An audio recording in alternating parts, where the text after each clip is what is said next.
Obviously, it was a disappointing loss. I thought in the first half it was kind of a defensive game, field position game. We were comfortable with that, certainly being on the road, and yet I think when we watch this tape tomorrow, we're going to be disappointed with tackling. We're going to be disappointed offensively with how we played, particularly up front, penalties. This will be a hard film to watch for guys. Any questions? How disappointing would you say was that the call on the fumble? Listen, we can't focus.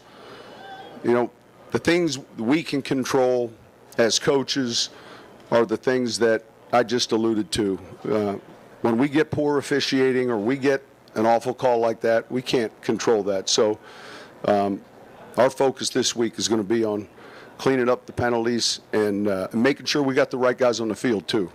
Did it look like a fumble to you? Listen, I just finished telling you. Can you describe when you saw Breeze get hurt and what communication he was giving you as he was standing on the sideline? It was a thumb, and right away when he attempted to throw, he was having pain with it, so it wasn't anything elaborate.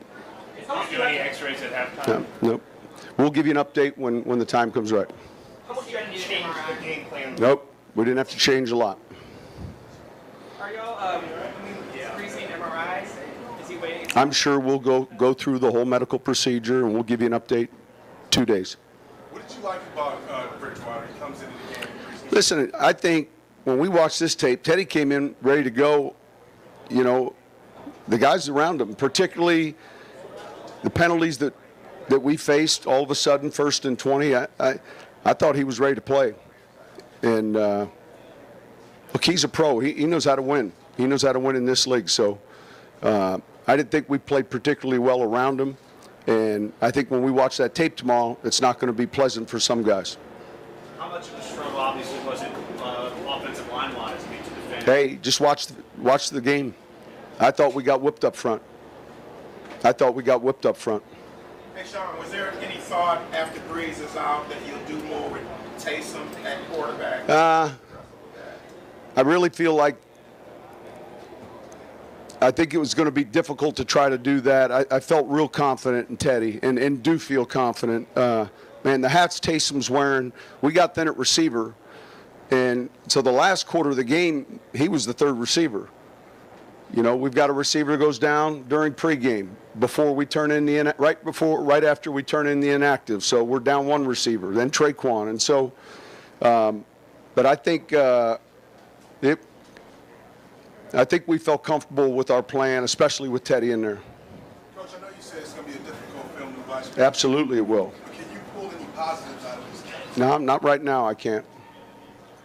How much more difficult does that make it on Teddy when he's thrust into that situation? The guys around him are. How much more what? Like if your number 2 guy goes in there and the guys around him are. Listen, if you're not playing well up front, I don't care if it's your Hall of Fame guy or your number 3 guy, it's going to be difficult, and so we got to play better up front. Too many penalties, too much pressure, too many minus runs. You're going to see all of this on tape. I watched it. Did you feel like Teddy and the guys were going to be able to get into the pocket offensively in the second half after they were able to drive it down long and still get the field goal, and after that it kind of came off? Yeah, listen, there's a sequence there that went quickly, 14 and 21, and at some point you got to answer when you're playing a good offensive team, and it's hard to do that if you're 1st and 20. It's hard to do that if you're getting called for holding. I mean, it makes it more difficult for the quarterback and everyone. Injuries to the receivers aside, would it have been hard to use Taysom in for a few snaps at quarterback when it's Teddy's first game? Is there a thought that would take on his rhythm or anything?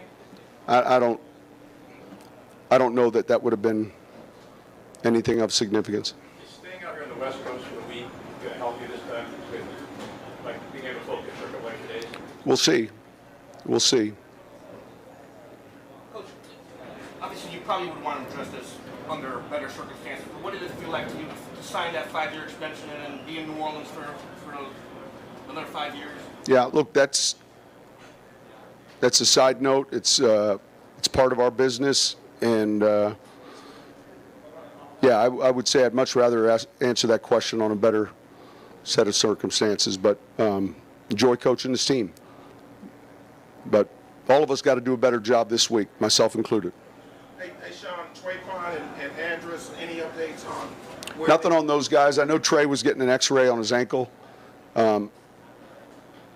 Nothing on Andrews. Was there any thought that initially that Breeze could come back in, and did you say it was like immediate that couldn't grip the football? Yeah, it was hard to grip the football, so there wasn't that thought unless we were just going to run handoffs every play. All right, thank you.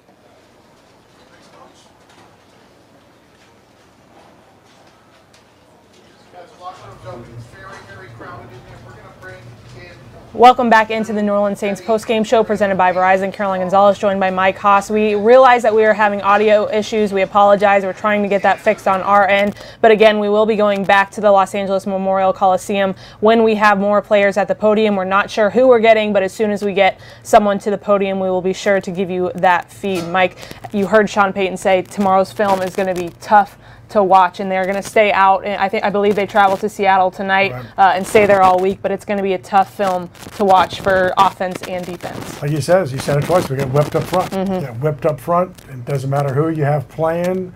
When you get whipped up front in the NFL and they're dictating, that's a problem. And so he was very open. Certainly, as we expected, we know nothing about Drew's injury. He says it'll be a couple of days. He says he did not get an X-ray at halftime, but we'll take, of course, the complete MRI X-ray route. Did not have to change the game plan a great deal because it was Teddy Bridgewater.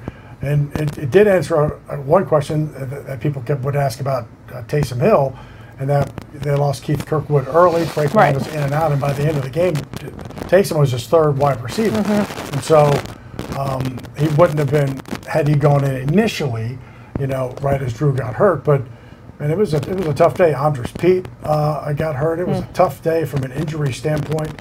And then the offensive line with their holding calls and just 11 penalties overall did not do enough right offensively.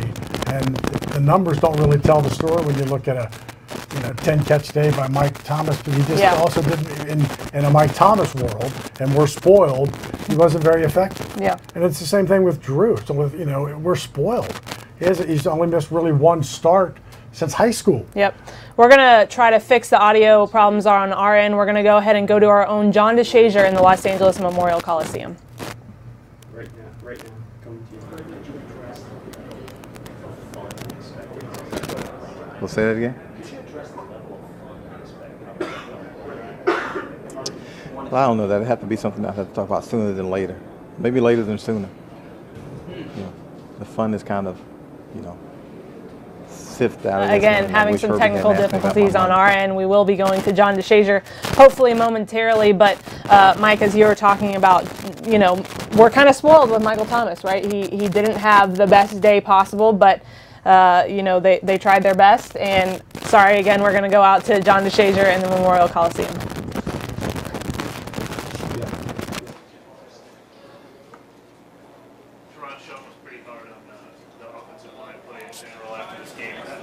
When and at what point of this game do you think it started to kind of get away from you guys? It's a collection of things. We know we got to be better up front. Pretty hard on us for good reason. Mostly negative plays, penalties, and tackles for loss. Protection wasn't bad, and of course we got to go watch the film. But everything needs to be a lot better if we really want to have a shot to move forward. What was going through your mind? Stay back here.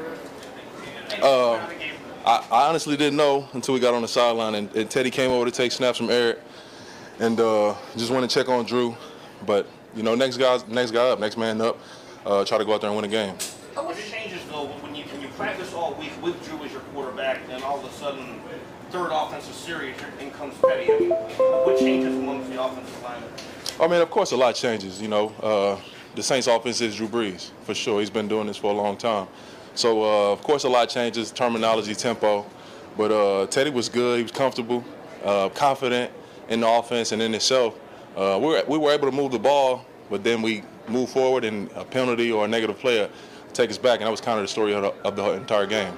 That fumble that Cam picked up and ran for a touchdown, how do you deal with that when you're on the sideline and they admit it's a blown call, Yeah. and you know it should be a touchdown? How do you handle that? It's tough. That's a tough one. Huge momentum swing, a lot of energy that was awarded to us, and then kind of sucked out, and we gotta try to go make a long drive. And it's tough for sure, but can't hang our hat on any one play. Of course, it's a long game. We had opportunities, we just came up short. But considering what's happened a couple of games now, is there a demoralizing factor? Even if you say you got to move on, just as a person, does it sometimes get to you a little bit? Just can't let that creep in. Can't let those type of thoughts creep in, because it will weigh on you. Honestly, you put a collection of last year or whatever in your head, it will weigh on you. So just try not to let that creep in. We had the ball 1st and 10, and we tried to go make a drive, and came up short.